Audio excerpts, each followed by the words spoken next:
Hello student, good morning. Student, जैसा कि हमने 14वां चैप्टर ख़त्म किया था, आज हम नए चैप्टर की ओर बढ़ते हैं। तीसरा चैप्टर शुरू करते हैं हम आज। नाम है दो चर वाले रैखिक समीकरण युग्म। ठीक है, तो थोड़ा सा इसका अर्थ समझेंगे हम कि दो चर वाले रैखिक समीकरण युग्म क्या है।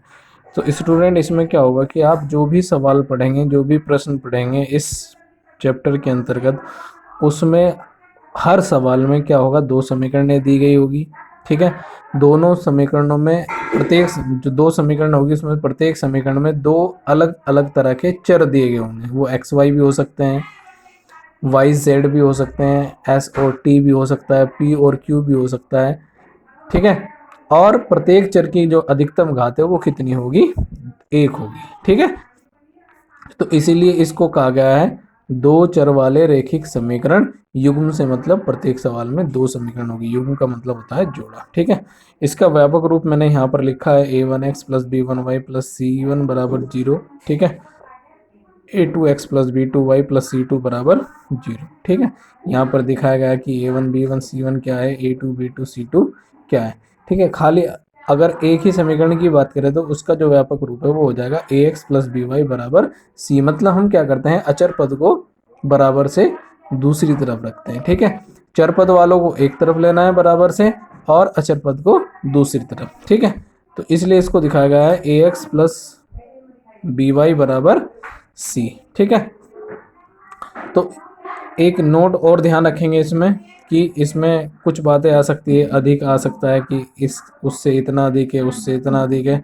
तो अधिक से मतलब होता है जोड़ना। ठीक है, जितने अधिक की बात करेगा हम उतना ही जोड़ देंगे, कम के लिए बात करेगा तो कम के लिए क्या करेंगे, घटा देंगे, और गुणी के लिए बात करेगा तो क्या कर देंगे, गुणा कर देंगे। ठीक है, इन बातों का ध्यान रखना है।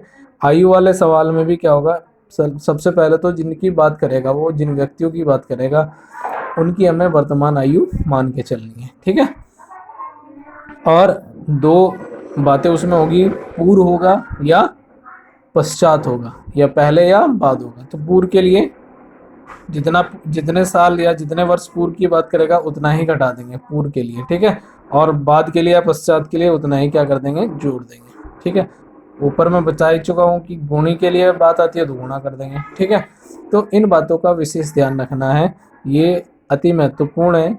जो बेसिक चीज़ें हैं उनको हमें ज़रूर ध्यान रखना चाहिए। ठीक है, आइए हम प्रश्न की ओर बढ़ते हैं। पहली प्रश्नावली है 3.1।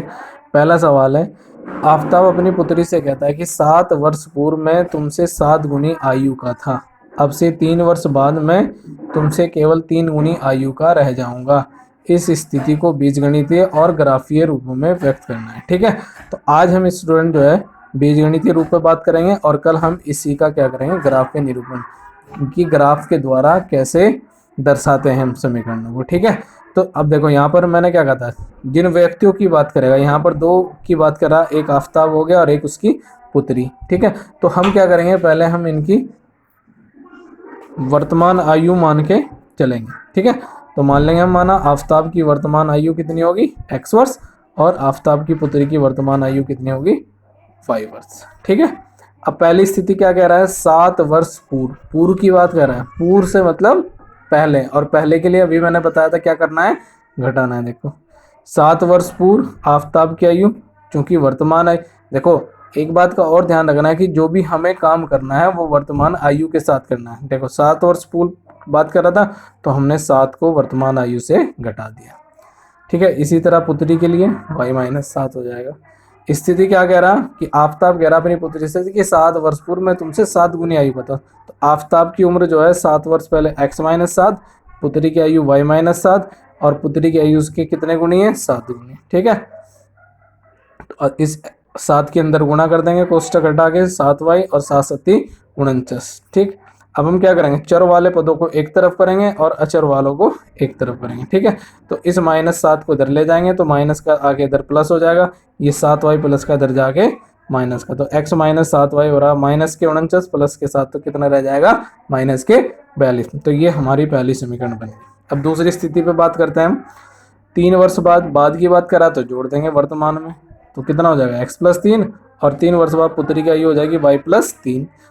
प्रश्नानुसार क्या कह रहा है कि 3 वर्ष बाद मैं तुमसे केवल 3 गुनी आयु का रह जाऊंगा। तो आफताब की उम्र कितनी होगी 3 वर्ष बाद, x+3, और पुत्री की कितनी है y+3, पुत्री की आयु के 3 गुनी है। ठीक है, तो इसमें 3 से क्या कर दी गुणी, जिससे गुणी है उसी में ही गुणा कर देंगे। ठीक है, कोष्टक हटाएंगे, अंदर गुणा कर देंगे, 3 की y में गुणा 3y, और 3 की गुणा 3 में, तो 3 तिया 9। ठीक है, फिर वही बात करनी है, चर वाले पदों को एक तरफ करना है और अचर को एक तरफ। तो 3y प्लस का दर आगे माइनस हो जाएगा, ये 3 प्लस का दर जाके माइनस का, तो x माइनस 3y बराबर 9 में से 3 घटाएंगे कितना आ जाएगा 6। तो इस प्रकार हमारा जो बीजगणितीय रूप है वो x माइनस 2y बराबर -42 आ गया, और x माइनस 3y बराबर 6 आ गया। ठीक है स्टूडेंट, तो ये इस समस्या का क्या है बीजगणितीय रूप है। अब हमें इसको क्या करना है, ग्राफीय विधि से इसको हल करना है, ग्राफीय रूप में इसको दर्शाना है। ठीक है, तो आज के लिए इतना ही है, ग्राफीय रूप में इसको कल बताऊंगा आपको।